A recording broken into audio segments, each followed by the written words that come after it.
Então, a aula de ontem, a gente terminou nesse exemplo aqui, né, nesse exercício aqui, que vai ilustrar o uso da questão da velocidade específica e desses coeficientes de head, de potência e de vazão, né? Como que a gente faz... Bom, a gente já tinha visto no exercício aqui, né, com a aplicação especificamente desses coeficientes, relacionando esse aqui, né, relacionando um protótipo com um modelo em escala, né, um protótipo em escala real. Eita, bom, parou. Tá, que foi esse exemplo aqui, na verdade, né, ou esse exercício resolvido.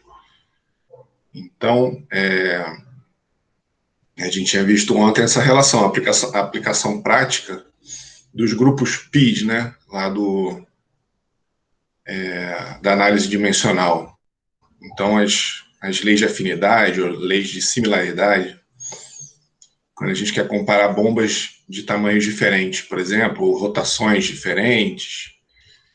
E agora a gente vai ver um exemplo com a aplicação dessa questão da velocidade específica. Então, o enunciado é esse aqui, né? A gente quer usar uma bomba centrífuga da família da figura abaixo, né? Essa família aqui é o seguinte, são coeficientes de vazão contra coeficientes de head. E aqui tem os coeficientes de potência. E aqui as eficiências. Lembra que a eficiência não varia, né? A eficiência é a mesma, e a única coisa que a gente tem que ajustar é o coeficiente de vazão, né? Porque a eficiência já é um grupo adimensional. Bom, então,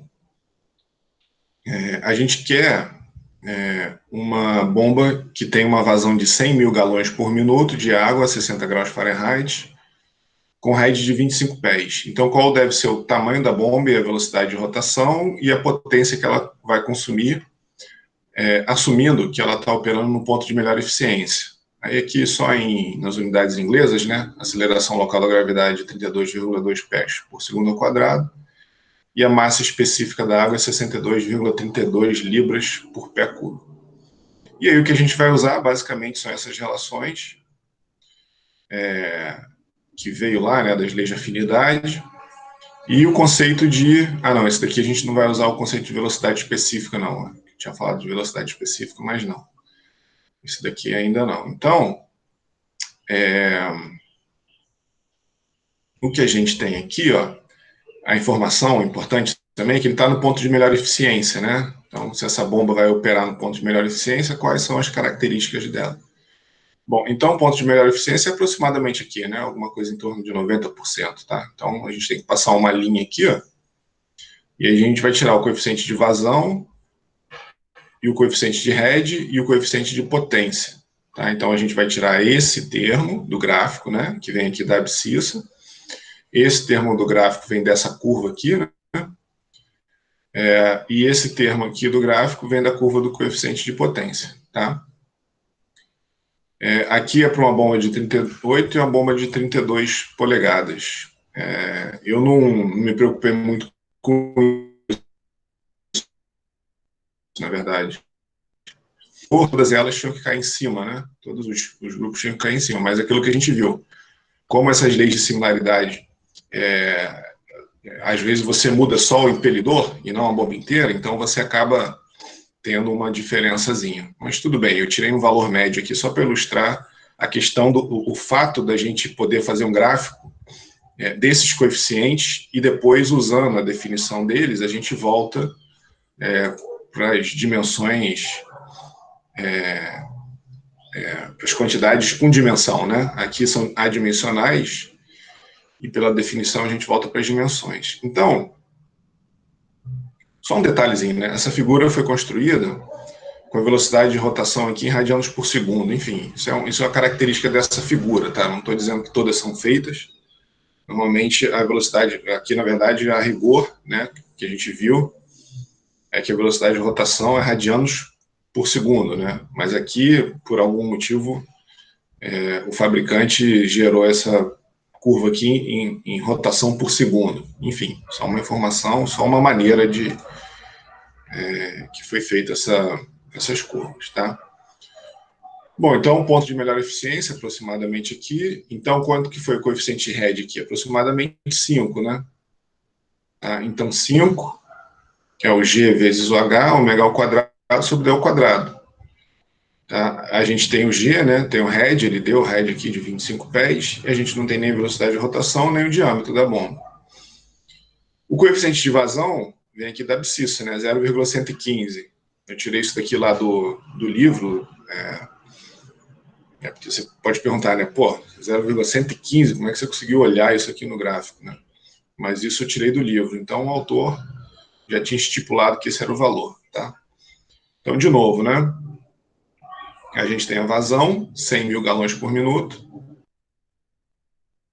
Aqui eu estou convertendo para cúbico por segundo, né? Então, esse 0,133681 converte de galão para pé cúbico e sobre 60 de metro cúbico para segundo.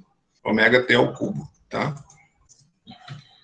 E aí a gente tem um sisteminha, né? Essas duas equações aqui vão nos fornecer um sisteminha. Essa daqui com coeficiente de RED e essa daqui com coeficiente de vazão.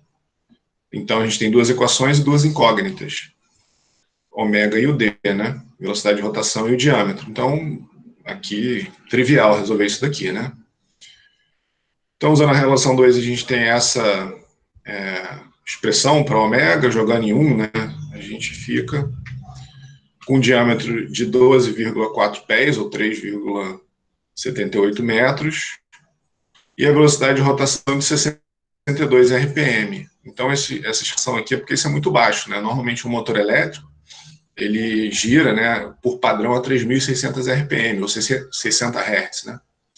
Que é a frequência da rede, né? Aqui no Brasil, Estados Unidos, 60 Hz, né? Então, o motor elétrico gira normalmente a 3.600 RPM. Então, isso é muito baixo, isso é uma velocidade de rotação muito baixa. Depois a gente vai ver se essa bomba aqui, assim, na verdade, eu tinha falado que era a velocidade específica, depois falei que não, mas na verdade é assim. Porque a gente vai usar a velocidade específica para mostrar que, na verdade, se a gente for usar uma bomba centrífuga e for usar essa curva aqui, essas grandezas aqui para a bomba, na verdade, a bomba vai ficar um valor de rotação não muito coerente, não muito dentro, assim, de uma normalidade industrial, né? Porque na indústria, normalmente, os motores elétricos giram a 3.600 RPM, tá? Certo? Então, vamos guardar esses números aqui. Bom, aí quanto que ela vai consumir, né? Aí o coeficiente de potência 0,65, a gente iguala aqui, né? A expressão do coeficiente de potência, e a gente tem tudo que a gente precisa, massa específica, velocidade de rotação e o diâmetro, tá? Aí aqui, ó, claro, na hora de calcular a potência, esse gráfico foi calculado, foi obtido, né, com a velocidade de rotação em radianos por segundo. Então o que sai daqui é radianos por segundo, tá? Certo? É só um detalhe do gráfico, de novo, né? Só um detalhe como esse gráfico em particular foi feito, tá? Não significa que todos serão feitos assim. Esse foi, então aqui, radianos por segundo. Mas na hora de calcular a potência, a gente tem que passar mas assim, de novo, né? Como esse coeficiente de potência aqui está em termos do radiano por segundo, ele tem que entrar aqui em radianos por segundo, tá? Beleza? Porque aqui, ó, a gente usa o 0,65, esse gráfico foi construído com a velocidade de rotação em radianos por segundo, então para manter a coerência aqui, ó, a gente tem que manter o 1,03, tá? Então a potência absorvida no eixo da bomba é de 550 kW aproximadamente, né? Ou 734,34 HP. Tá? Então, enfim, uma potência grande, né? Porque a vazão aqui é muito grande, tá? A rede é muito grande, mas é uma vazão grande. Bom, e aí, ó, com esse valor do diâmetro, da altura do head da bomba, né? Da velocidade de rotação também, basicamente, né? Faltou aqui, né? Na verdade, seria com esses valores de velocidade de rotação, vazão e head, né?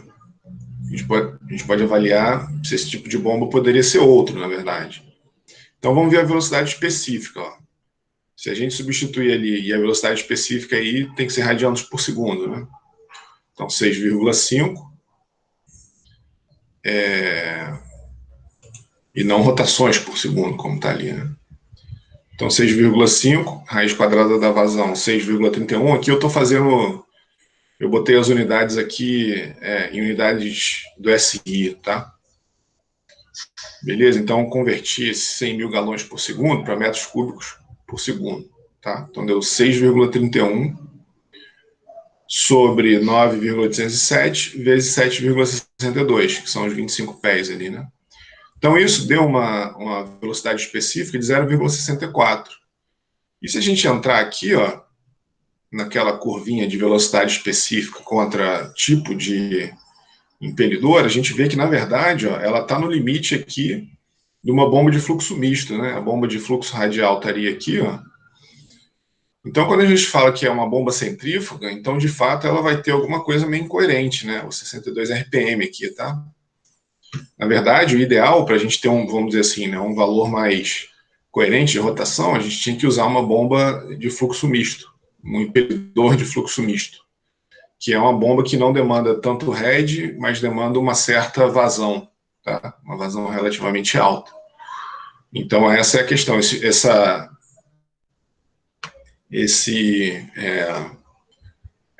Essa combinação vazão-head cai aqui numa região de bomba de fluxo misto, tá? Certo. Aí, ó, a velocidade específica, né? Se a gente quiser usar um impelidor de duplação, isso aqui na verdade, é mais um parênteses, né? Eu estou mostrando essa bomba aqui com impelidor de duplação, porque é uma característica, né? No cálculo da velocidade específica, a gente tem que fazer uma mudança no cálculo da vazão. E o que é essa bomba com impelidor de duplação? Ó? Ela tem o flange de sucção aqui repartido, né? E aí uma parte do fluxo vai para um lado e a outra para o outro do impelidor. Tá? Então lembra que normalmente a bomba vem aqui na lateral e descarrega para cima, né? Essa não, ela entra na horizontal e aí o impelidor joga ela na voluta aqui, ó, e aí ela descarrega no mesmo plano, né? Na mesma direção ali, tá? E aí, enfim, é uma característica, né? É uma forma de construção. E ela permite maiores vazões porque o esforço axial são equalizados. O que isso quer dizer? Uma bomba centrífuga que tem uma entrada pela lateral e a saída por cima, na hora que o fluido muda de direção, né, essa variação de quantidade de movimento linear acaba empurrando o impelidor para, sei lá, para a esquerda, né, ou no sentido que o fluido muda de direção. E isso causa um esforço axial no mancal ali, que fica atrás, tá? Nesse caso, como a entrada é equalizada... Bom dia, filha. Tem um assustador embaixo. Tá, depois a gente fala. Como a gente tem a entrada igual dos dois lados, o esforço axial é equalizado, né? E aí, a gente consegue vazões maiores com essa bomba, né? Então, menos perda no mancal, menor NPSH requerido, a gente vai falar disso ainda, na verdade, né? Em cavitação, isso daqui, na verdade, vai vir mais para frente, mas, basicamente, NPSH é a probabilidade de formar vapor, né? É a pressão diminuir na entrada, até o ponto que a água comece a formar, comece a mudar de fase, né? A baixas pressões e formar bolhas de vapor. Depois a gente vai ver essa questão do NPSH. E aqui, na verdade, uma questão, né, é que a gente consegue uma inspeção mais fácil aqui, ó. É só desatarrachar esses parafusos aqui, nessas porcas aqui em volta da carcaça, que a gente tira essa tampa, né? E é mais fácil ser inspecionado, fazer alguma manutenção. A questão do layout também, né? Eventualmente, o layout da planta, ela exige que a entrada e a saída sejam na mesma direção. A bomba centrífuga entra na horizontal e sai na vertical, né? E aí os problemas é que ela é mais cara e tem uma menor área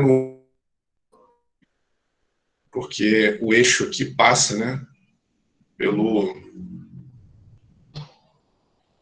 o eixo é passante aqui, né, então a gente tem uma área menor no olho do impelidor ali, né. Uma bomba que não tem essa configuração, o eixo vem de trás e é acoplado ali por trás, né? A entrada, ela está livre para a bomba. Enfim, mas isso aqui é só um parênteses para vocês verem que existe um tipo de bomba. A gente não estuda muitos detalhes conceituais dessa bomba, mas só para vocês verem que existe. E aí, nesse caso, eu falei isso tudo por causa da velocidade específica. O termo de vazão que entra aqui, ó, para cálculo da velocidade específica nessas bombas, tem que ser dividido por 2, porque a entrada é dividida, tá? Certo? E numa bomba de múltiplos estágios, como é o caso dessa daqui, ó, a gente tem que dividir o head por I, onde I é o número de estágios, porque aí a gente vai analisar a velocidade específica para cada um dos estágios, tá? E aí,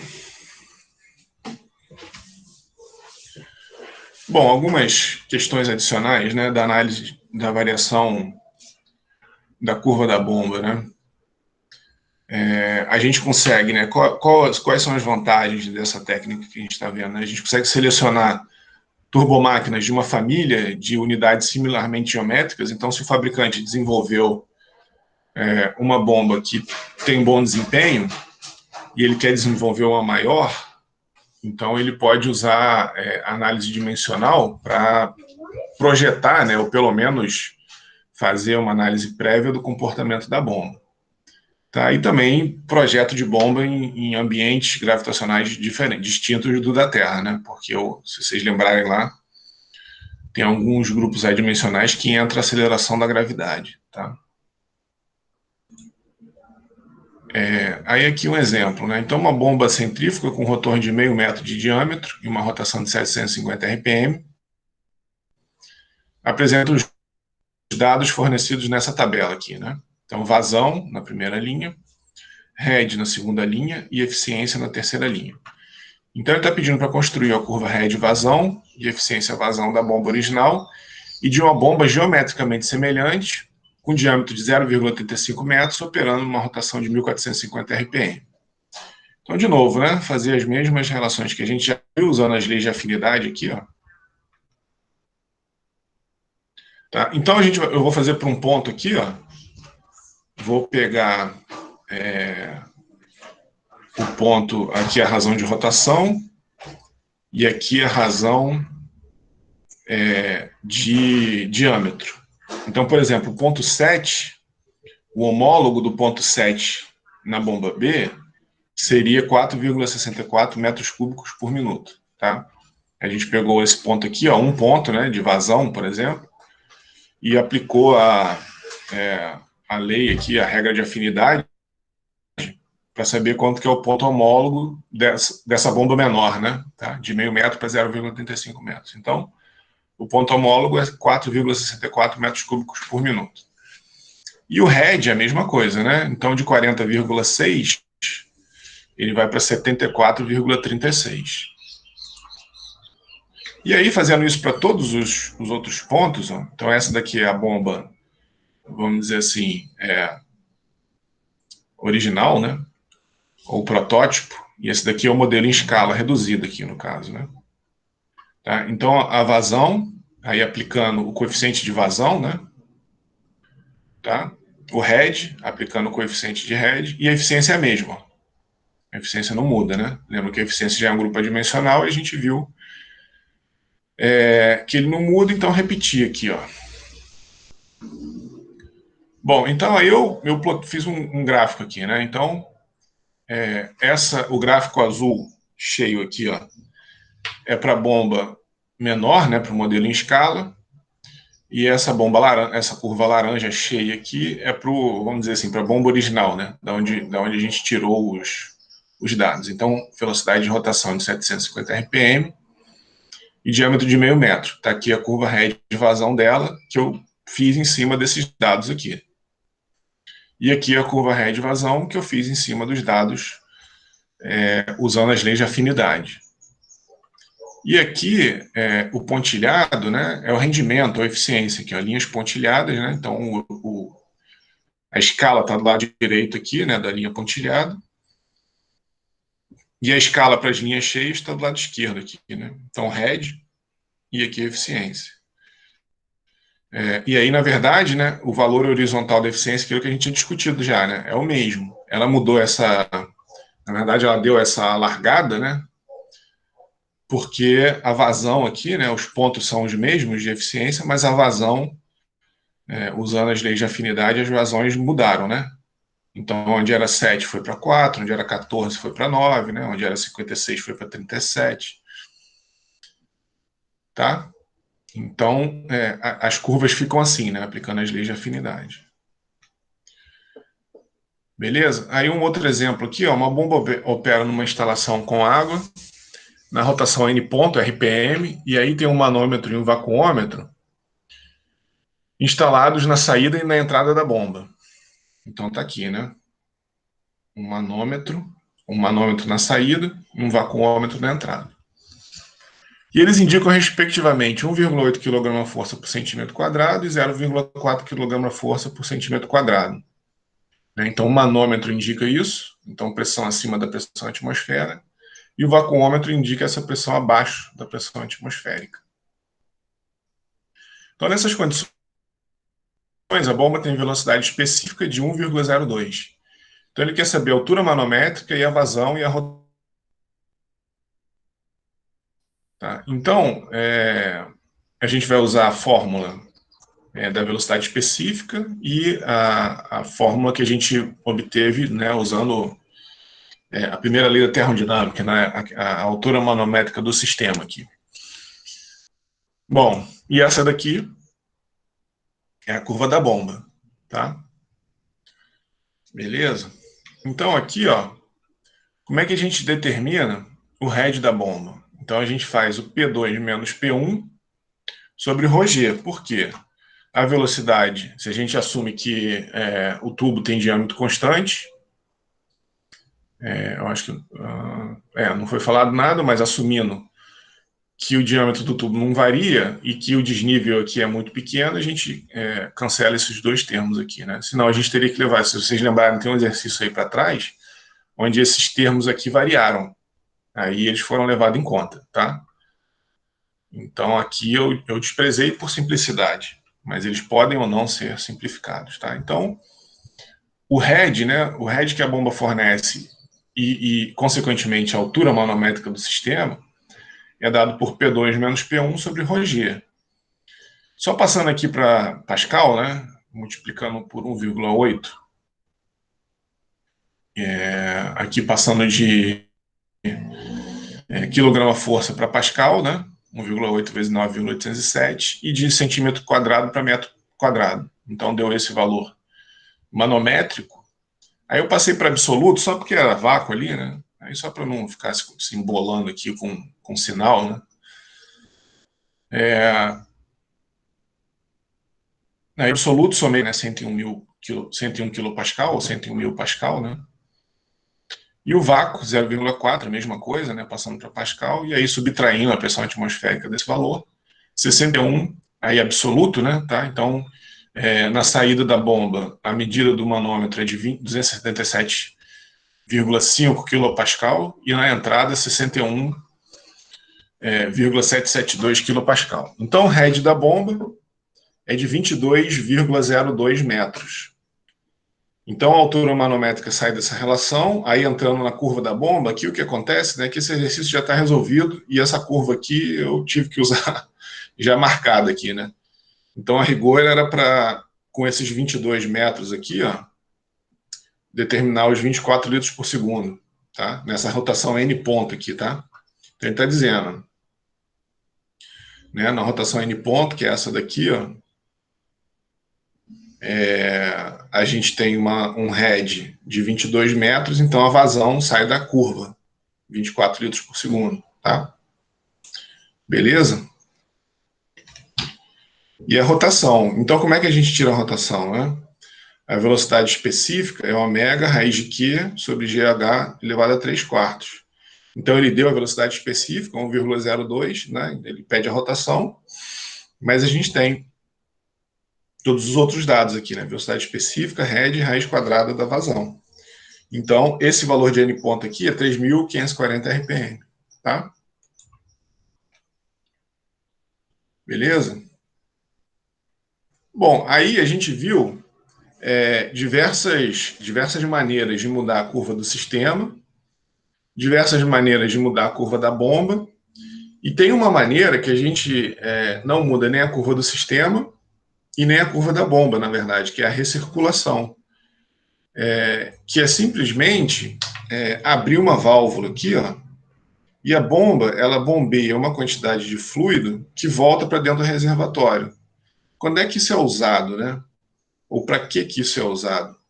É para aumentar a vazão da bomba e manter o sistema na mesma vazão que ele demanda originalmente, né? Porque se eventualmente a demanda é isso daqui, ó. Imagina o seguinte, ó, você tem essa curva aqui do sistema e aí por algum motivo a demanda diminuiu ou a perda de carga aumentou e trouxe a curva do sistema para cá, ó, tá? Imagina que isso aconteceu. Se adicionou algum elemento aquilo que eu sempre falo, né? Adicionou um trocador de calor, instrumentou a linha, ou simplesmente reduziu a demanda de vazão. Então a curva passou a se comportar dessa forma. Só que o problema é que a gente está fora do ponto de melhor eficiência da bomba aqui, tá vendo? Tá vendo? A gente estava operando aqui, ó, o pontinho preto aqui é o ponto de melhor eficiência da bomba. E aí, enfim, por algum motivo, né, enfim, a curva do sistema lá atrás tem um slide só com esse monte de motivos, né, que podem fazer com que a curva do sistema varia. Aí o sistema veio momentaneamente, ou na verdade mais momentaneamente, né, porque se fosse efetivo, vamos dizer assim, permanente essa mudança, era melhor fazer outra estratégia. A gente vai ver por quê, né? Por que essa recirculação não é tão boa assim. Mas aí, enfim, por algum motivo, momentaneamente, a curva do sistema adquiriu essa característica aqui.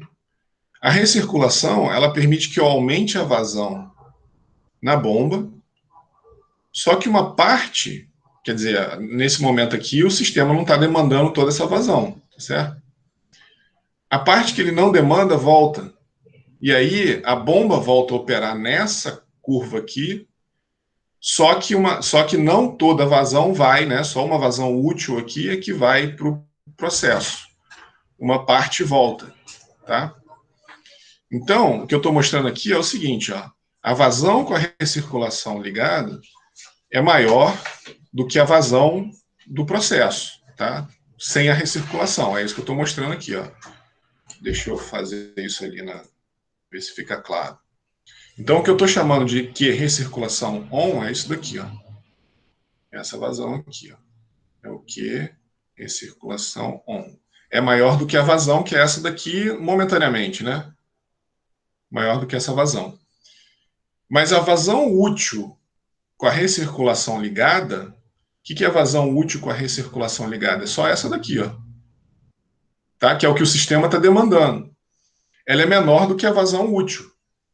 Tá? Beleza? Porque normalmente a vazão útil, num processo, vamos dizer assim, normal, seria isso tudo aqui, né? Tá? Certo? Então é isso, a gente acaba jogando o excedente para fora ali, né? Certo? Beleza? Então, a gente acaba jogando o excedente ali para fora. Então evita por curtos períodos de tempo que a bomba opere abaixo da vazão mínima, que é isso daqui que estava acontecendo, né? Certo? Que pode acontecer por uma queda de demanda ou aumento da perda de carga. E a gente está sempre, enfim, aqui é o Q de projeto, ó, por exemplo, né, a gente viu que os esforços radiais, eles são mínimos na vazão de projeto. Então a gente estaria, aqui não está muito bem alinhado, né? Mas imagina que está alinhado aqui, ó. Tá? Na hora que toda bomba acontece isso, na verdade, né? Se a gente está fora da vazão de projeto, a gente começa a ter, por exemplo, esforços radiais. Tá? Aí começa a ter também entrada com pré-rotação, tem uma série de motivos, né, que fazem com que operar fora da vazão do ponto de maior eficiência não seja muito adequado.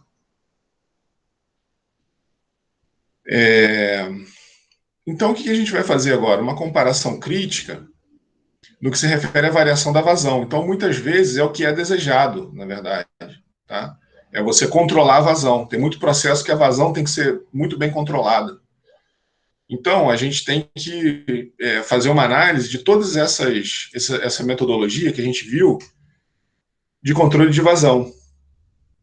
Então, muitas vezes é o desejado, e como é que a gente pode alcançar? Né? Variação da perda de carga do sistema, fechamento da válvula, lembra? Foi a primeira coisa que a gente viu. Variação da rotação da bomba ou diâmetro do impelidor, que está aqui, ó, esse gráfico aqui, né? Para cada curva verde dessa é uma rotação diferente. E a recirculação, que é o que a gente acabou de ver aqui, né?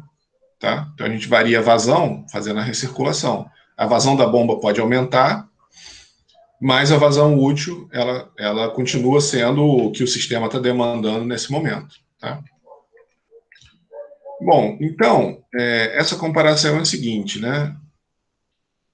Então, vamos ver o fechamento de uma válvula. Então, aqui, ó, esse é o ponto original de operação. Aí a gente vem aqui, ó, e fecha essa válvula, né? Não totalmente, claro, né? Dá uma fechadinha. E aí o que vai acontecer é que a perda de carga vai aumentar, né? E aí a curva do sistema dessa curva azul escura aqui, ó, passa a ser essa curva azul clara, tá? Porque justamente o termo de perda de carga, né, que é o F, L sobre D, V ao quadrado sobre 2, depende aqui da vazão, né, onde a velocidade é vazão sobre área. E esse termo aqui de perda também depende das perdas localizadas ali, né? Então, quando a gente fecha a válvula, na verdade, a gente mexe nesse cara aqui, ó, tá?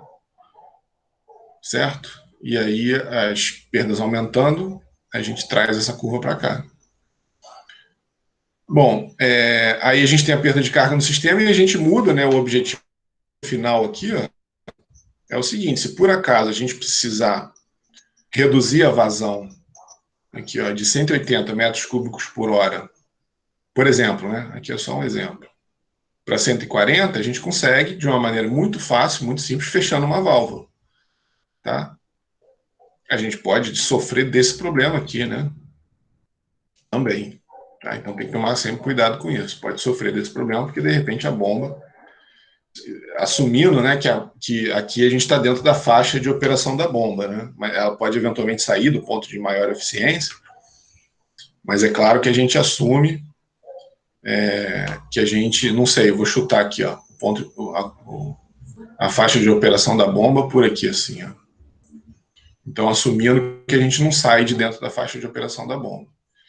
Bom, então vamos analisar em termos de energia o que acontece quando a gente fecha a válvula. Ele tem um baixo custo, mas é pouco eficiente. Por quê? Olha só, a gente estava com esse ponto aqui e o sistema estava efetivamente com toda essa perda de carga, todo o sistema tem essa perda de carga, e eu tenho efetivamente toda essa vazão. Na hora que eu fecho a válvula, o que acontece é que essa diferença aqui, ó, entre a curva da bomba original e a curva do sistema original e a curva do sistema com a vazão aumentada, a gente quantifica aqui, ó, a energia dissipada pelo fechamento do registro. Então, tudo isso daqui, ó, é uma energia gasta sem necessidade. Tá? Então, o que a gente tem, o novo sistema com menor vazão, essa é a altura requerida pelo sistema na prática. E daqui para cima, a bomba só trabalha pelo atrito do sistema.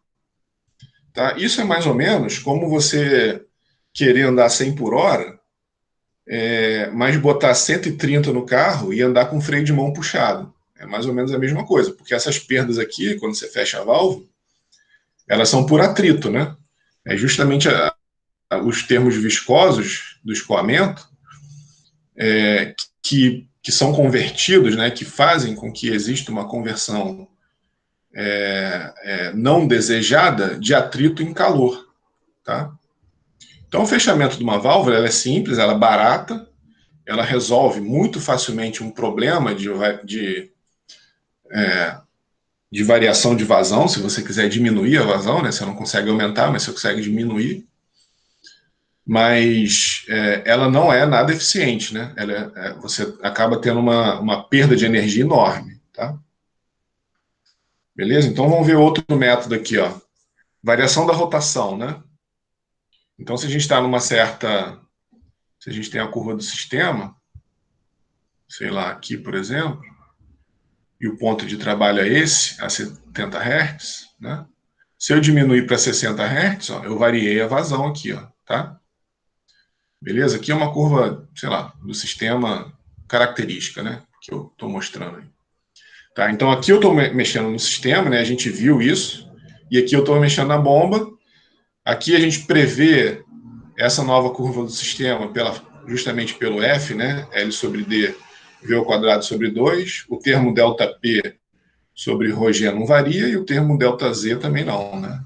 O desnível não varia e a pressão também não, mas esse termo aqui da perda de carga varia, né? Lembra, o head era P2 menos P1 sobre ρg, mais E2 menos E1, mais a perda de carga, né? Tá? Então, esse termo a gente não está mexendo, esse não está mexendo, aqui a gente mexe, nesse termo a gente consegue quantificar isso. A variação da curva da bomba também a gente consegue, na verdade, pelas leis de semelhança, né? Tá? Então, o que a gente tem aqui, ó?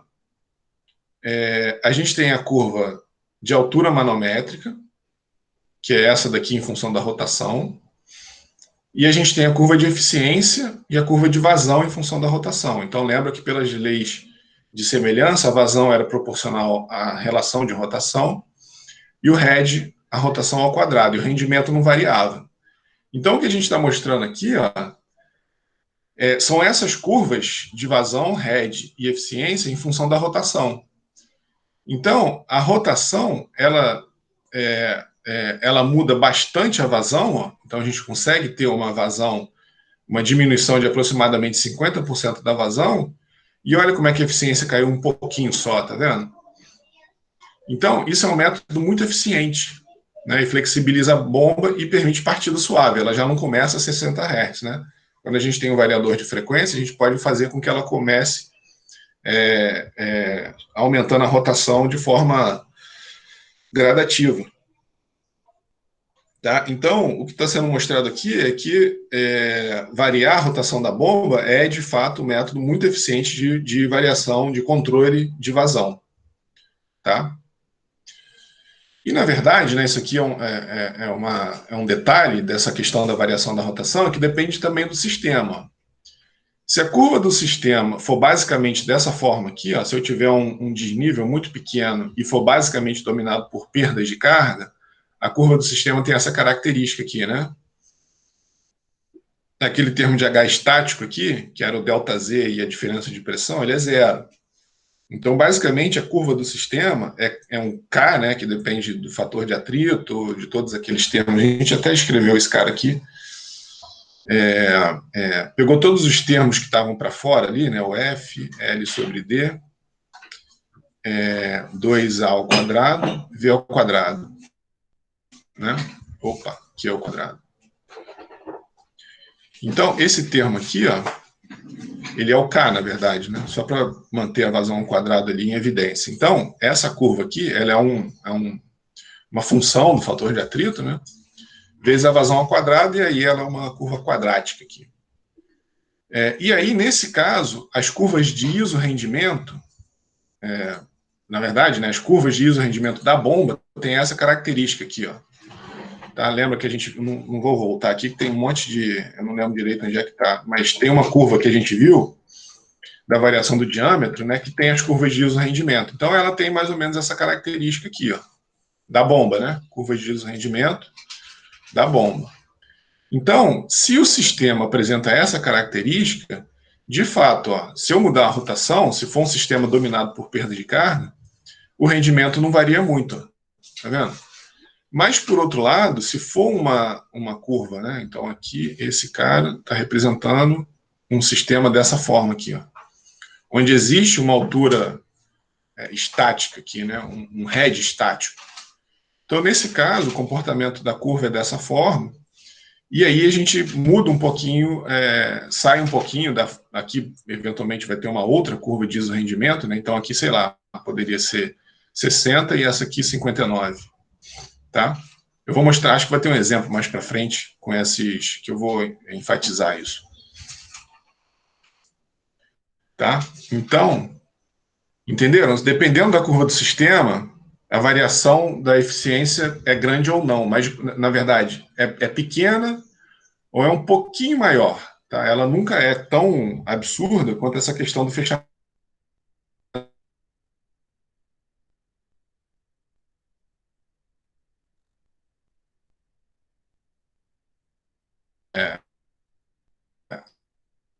É uma válvula que você está adicionando. É,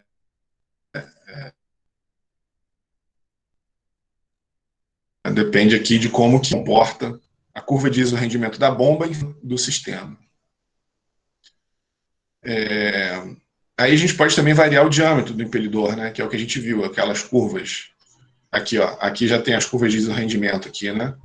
Então, é a mesma coisa, a mesma questão da análise da variação de rotação. Ó. A gente tem uma curva do sistema dominado pela perda de carga. Então, aqui, ó, aqui o que eu falei, né? Na verdade, não era um exemplo, mas tem numericamente aqui plotado no gráfico as curvas de isorrendimento, né? Igual a gente viu anteriormente. Então, aqui, ó, se o sistema apresentar essa característica e eu quiser mudar a vazão do processo, mudando o diâmetro do impelidor, aqui, ó, se eu tiver originalmente um impelidor de 118 milímetros, ele vai estar nesse sistema aqui, ó, eu vou estar com uma vazão de aproximadamente, aqui 22 seria, né? Então 23, 22 e qualquer coisa aqui, né? Tá, eu vou chutar aqui, 22,5 metros cúbicos por hora. Tá? Se eu quiser trazer para 20 metros cúbicos por hora, eu consigo, com essa mesma bomba. Eu consigo com essa mesma bomba, trocando o impelidor dela para 110 milímetros. Tá? Então, diminuo 8 milímetros ali o diâmetro do impelidor e a vazão do processo vai cair para 20 metros cúbicos por hora.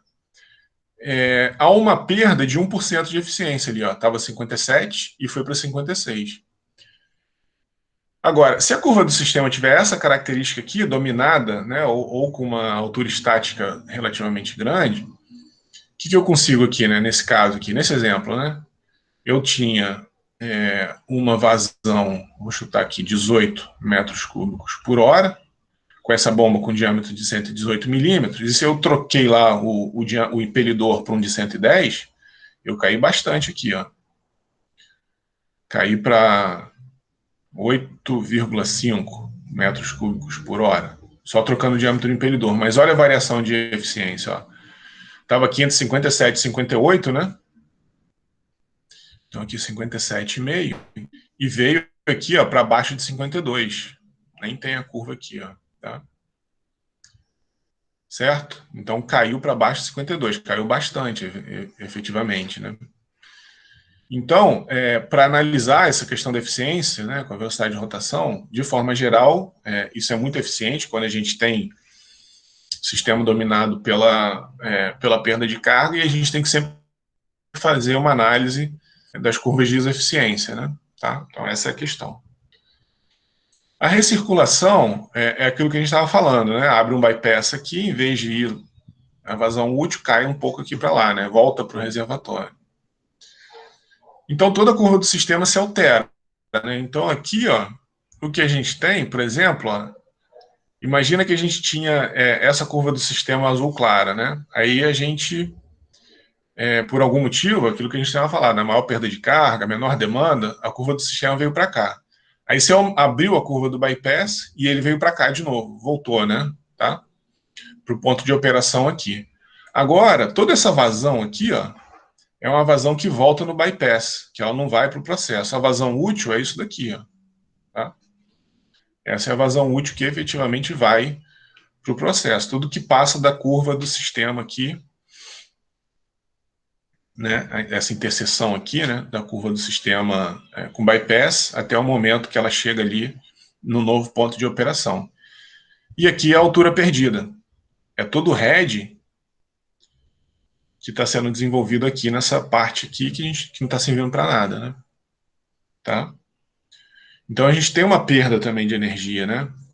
E aí, se a gente fizer uma comparação, essa é uma comparação particular, mas ela é típica de outros casos, né? Então, por exemplo, a gente tem uma bomba com rotor de 430 milímetros e deve ter a vazão de 80 metros cúbicos por hora. Então, por algum motivo, né, aí, de novo, né, vários motivos, no primeiro caso,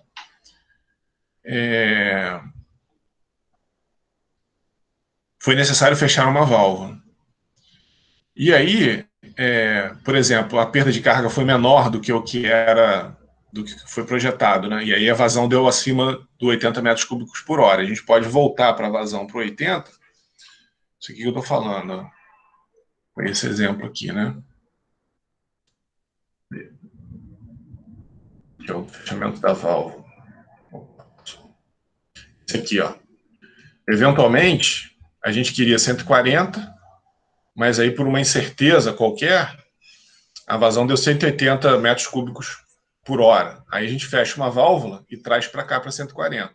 Então a gente viu que isso é bem ineficiente, né? Então o que ele está mostrando aqui, um exemplo, enfim, genérico, né? Fazendo isso, ó, o diâmetro do rotor se manteve, porque foi o fechamento da válvula, não foi variação do diâmetro do impelidor. A altura manométrica aqui, ó, foi para 71 metros. Tá? Isso daqui não seria uma altura manométrica. Você pode ver que é a maior entre aqui. A gente tem para cada coluna aqui, ó, uma estratégia, regulação de válvula, ou fechamento de válvula, né? Corte no rotor e variação da rotação. Observa que esse é o maior head porque o fechamento da válvula é o que vai fornecer a maior perda de carga, né? O rendimento da bomba é de 75,1%, porque a gente saiu do ponto de melhor eficiência. E a vazão de operação é a pretendida, né? Todas são iguais, porque é o que a gente quer estar nela.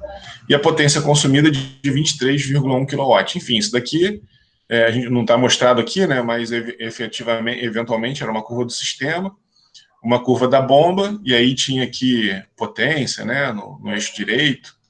Aqui, eventualmente, a gente teria o head e eficiência, tá? Então, fazendo essa estratégia aqui, ó, a gente vai nas cartas e lê só para mostrar para vocês uma comparação, né? Vai nas cartas e lê cada uma dessas grandezas aqui, né? O head, o rendimento, a vazão e a potência. Fazendo corte no rotor, por exemplo, aqui, ó, diminuímos o diâmetro do rotor. O head variou um pouco, mas na verdade não é isso daqui que a gente está mais interessado. A gente está mais interessado nesse parâmetro aqui. Isso daqui é uma consequência da vida, né? Tá? Quanto maior, pior, na verdade, porque a gente quer que minimize. Mas a gente está interessado em manter a vazão de 80 metros cúbicos por hora. Nesse exemplo aqui que eu estou dando, né? E aí a potência consumida de 14 kW. Quando a gente faz a variação da rotação, ó, a gente mantém o diâmetro do impelidor, que é os 430 milímetros. O head foi o menor de todos, ó, porque a gente está adequando, né, na verdade. É fácil adequar ou encaixar a curva do sistema na curva da bomba, fazendo a variação da rotação. Tá? Então o head ele deu um menor, a eficiência foi a melhor, a gente consegue chegar na melhor eficiência, a vazão pretendida, né, e o menor consumo. Tá? Então, esse é um exemplo específico, mas, de forma geral, a variação da rotação é melhor. Tá? Sempre tem não é muito barato a inversão de frequência, né, e bombas que já vêm com inversão de frequência existem, mas também isso encarece o processo, né, o equipamento. Tá? Então, um outro comparativo da mesma coisa, né, então aqui variação de rotação, então a gente não tem nenhuma energia desperdiçada, na verdade, né? Porque se a gente tinha rotação 1 com essa vazão e com esse head, né? A gente tem a rotação 2 aqui embaixo, com essa vazão e com esse head, e a energia que ela está consumindo aqui, né? Se a gente fizer estrangulamento, tem uma energia aqui jogada fora, e se a gente fizer a recirculação, tem esse termo de energia que está sendo jogado fora. Tá? Então, a gente, tanto pela recirculação quanto pelo estrangulamento, a coisa não é muito eficiente, né? Porque a gente acaba jogando energia fora. Você está bombeando, né, na recirculação, você está bombeando uma quantidade de fluido para voltar para o reservatório, né? Isso não é, vamos dizer assim, não é muito inteligente. Mas é uma alternativa, tá? É uma alternativa. Fechamento de válvula não é uma coisa muito inteligente, mas é simples E é uma alternativa. Por que não é inteligente? Né? Do ponto de vista que você está demandando energia aqui na bomba para depois gastar aqui, tá? Logo na saída, né? Tá? Então, não é inteligente desse ponto de vista, mas é simples. Se você está, por um curto espaço de tempo, precisando fazer o controle da vazão e não quer colocar um inversor de frequência, que é muito caro e não vale a pena, né? Na verdade, é uma razão custo-benefício. Né? Na verdade, inteligente é aquilo que custa menos no global. Né? Você também não vai botar um inversor de frequência aqui para usar uma vez por ano. Né? Então, também não seria inteligente. Então, tudo depende da frequência de utilização. Né? Então, isso não é inteligente do ponto de vista assim, puramente conceitual, né? Puramente intuitivo. Fala, pô, mas você está fornecendo 100 kW aqui, mas logo aqui, sem nenhum esforço, você perde 20. Mas tudo bem, se o custo desses 20 kW perdidos forem muito menor do que o custo do inversor de frequência. Tá? Isso é usado, na verdade, né? Não estou dizendo que isso não é usado e estou condenando isso, porque, na verdade, na prática, isso é usado e é importante, mas só é uma questão que é uma energia desperdiçada, né? Você está fornecendo energia para ser jogada fora logo na frente, tá? Mas é usado e é a saída, é a melhor saída em muitos casos, tá? Apesar de sair, certo? E aí, vamos andar aqui mais um pouquinho, só para terminar essa parte, daí a gente já começa a cavitação na segunda parte da aula de hoje, né? Então, a gente vai ver a questão da associação de bombas. Então, diferentes demandas do sistema podem exigir configurações diferentes das bombas. Então, elas podem ser associadas em série ou em paralelo, dependendo do objetivo aqui, ó. Bomba em série, opa, aqui está a bomba em série, né? Então, a descarga da bomba 1 é a sucção da bomba 2. E a bomba em paralelo, a descarga das duas vem do mesmo reservatório. Tá? E elas, a sucção vem do mesmo reservatório e a descarga sai para o sistema ali comum também, tá? Bom, então a bomba em série, né? Associação em série. A descarga da bomba 1 é conectada na sucção da bomba 2, tá? E de alturas manométricas muito elevadas. Ela é concorrente, uma concorrente, né? Essa estratégia aqui concorre com a bomba de múltiplos estágios, mas aí a gente tem as questões a serem consideradas, né? Isso daqui é modular, realmente é simples, é um dispositivozinho que você coloca ali, não precisa ficar colocando duas bombas, né, no processo. Mas a questão é que você colocar duas bombas em série fica mais barato, porque, de forma geral, essa bomba aqui, ó, ela já é vendida pronta do jeito que está, né? Essa bomba aqui ela é adaptada para cada condição, tá? É feita sob medida. E ela também permite flexibilidade, né? Então você pode mudar aqui. Aqui você não consegue desligar um estágio. A única coisa que você consegue aqui é mudar a rotação da bomba. Aqui, se desligar uma dessas duas bombas e fizer um bypass, você tem um head dessa bomba aqui no processo, tá? Aqui não, tá certo? Então tem as vantagens e as desvantagens, né? Bom, então a vazão da associação das bombas em série é a mesma da bomba individual. Isso é óbvio, né? Não existe massa sendo criada nem destruída. Então a vazão mássica que passa aqui, né? Ou a vazão volumétrica que passa pela bomba 1 tem que ser a mesma vazão volumétrica que passa pela bomba 2. E o head total do conjunto, né? É a soma de cada uma. Fornece um head H1. Aqui ela fornece um head H2. E o head total aqui é H1 mais H2. E aí a questão, né? A carcaça, a única questão aqui é que o flange de sucção, ou a carcaça de cada estágio, e em particular o último, né, que está com maior head, deve suportar a pressão que está sendo aumentada a cada estágio aqui, né? Tá? E a curva das bombas da associação é obtido somando o head das curvas individuais. Então, como é que eu faço aqui, ó? Eu tenho aqui a curva do sistema, aqui está a curva do sistema. aqui a curva da bomba B e aqui a curva da bomba A. Se só a bomba B estiver operando, o head da bomba B é isso daqui. Se só a bomba A estiver operando, o head da bomba A é isso daqui. Então eu somo esse head com esse head e vejo onde que isso vai parar. Tá? E aí parou aqui, eventualmente. Está fora de escala isso daqui, né? Tá meio ruim esse desenho. A gente vai resolver uns exemplos em escala que vai ficar mais claro isso, né? Tá? Então, a soma dos heads caiu aqui.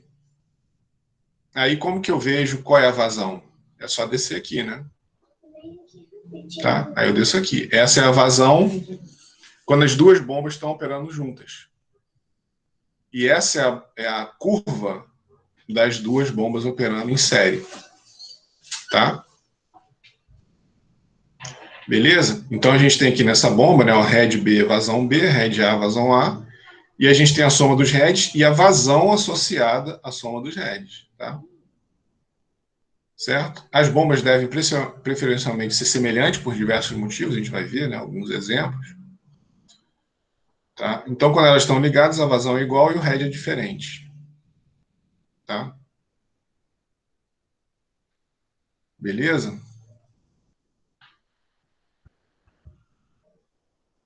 O head de cada uma é diferente, né?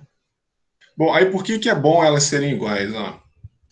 Isso daqui, esse gráfico é o seguinte, ó, a gente tem a curva da bomba 1, a curva da bomba 2 e a curva da bomba 3, e a curva delas 3 operando juntas. Estaria aqui nessa curva rosa aqui, né? É a soma, né? É a soma desse head com esse head com esse head, tá? Então vai dar esse head aqui. Então, imagina só essa situação aqui, ó. Se eu estou nessa condição de head aqui, se por acaso meu sistema demandar um head, aqui está sem escala, né? Mas não sei, vamos supor que é um head nessa condição, que cai aqui, ó.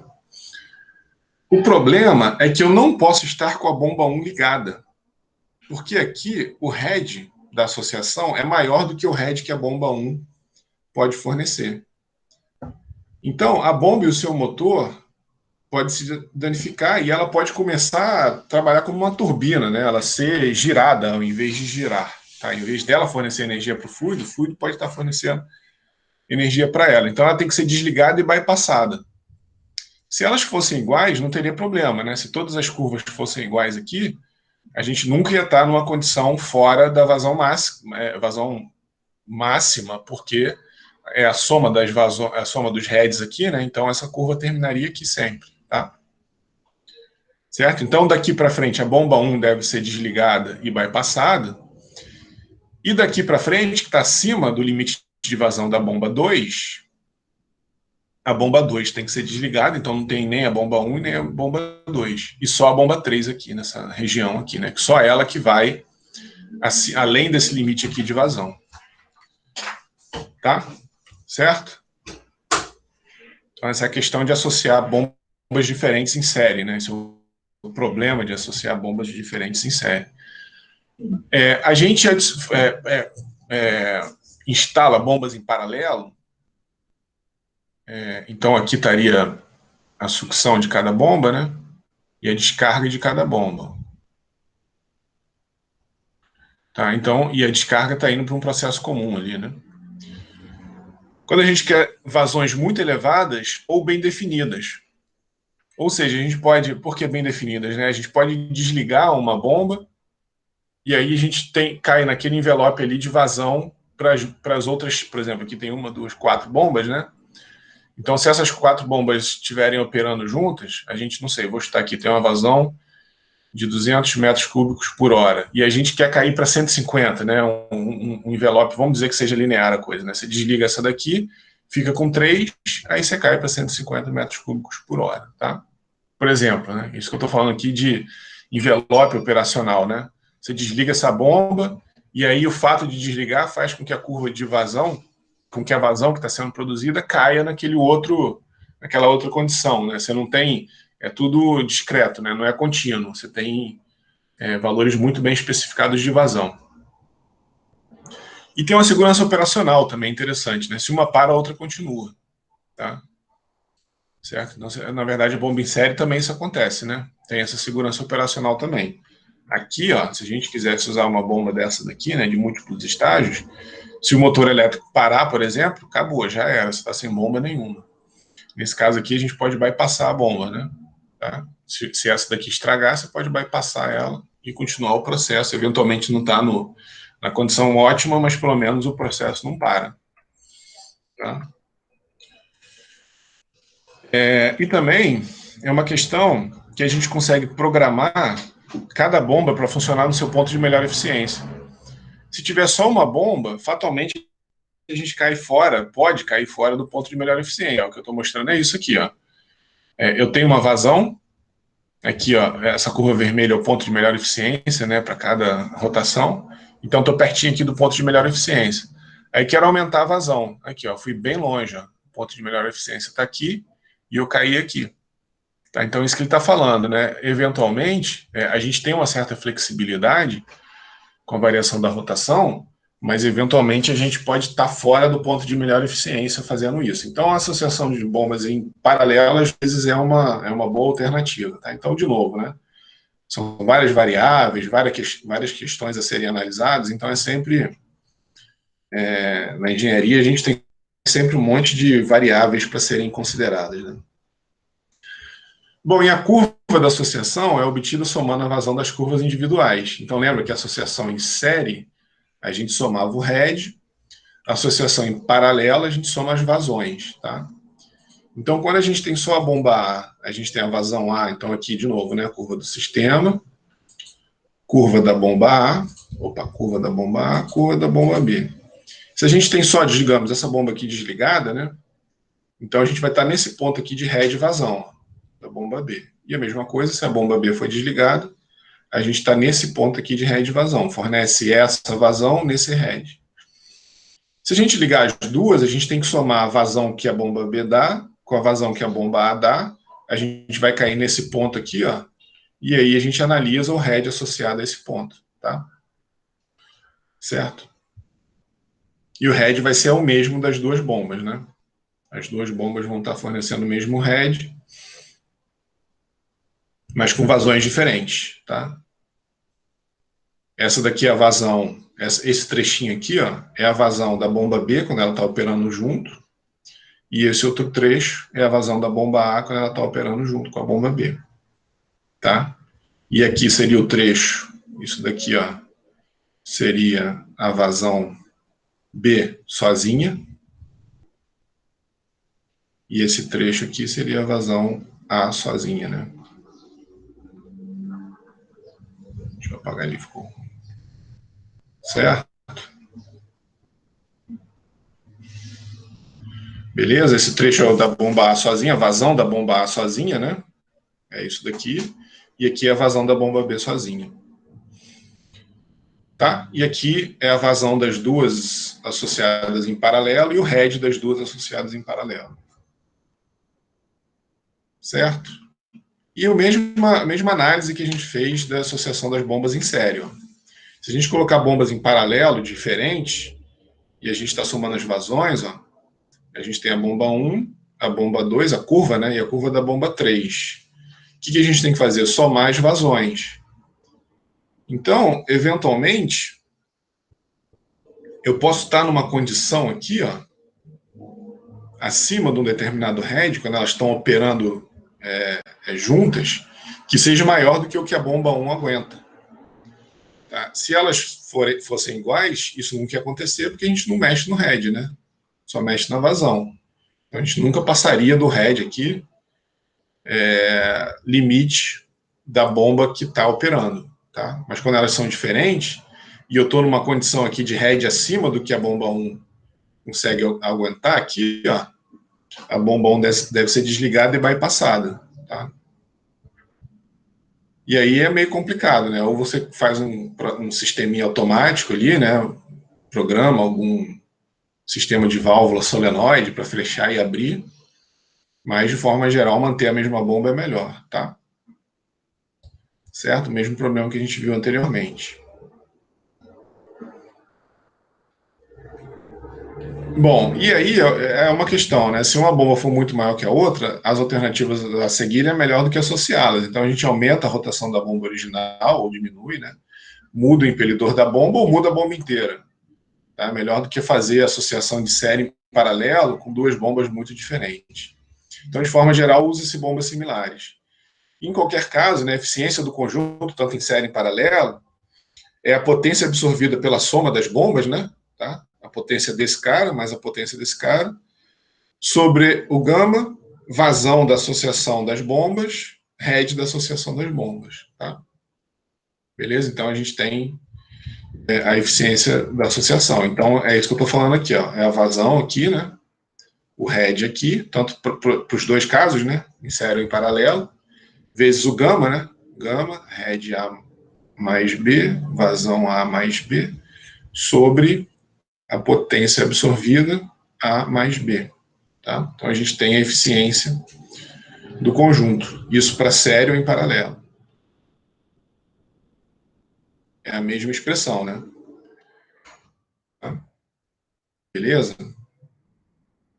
Bom, são 9h10. Para fechar, tem esse exemplo aqui. Vamos dar uma paradinha. Alguma dúvida aí? Alguma pergunta? Acho que só falta esse exemplo aqui para fechar essa parte da matéria. Aí eu faço aí depois que a gente voltar do intervalo aí. Alguém quer aproveitar para fazer alguma pergunta? Tudo certo? Então tá bom. Então, vou parar de gravar aqui.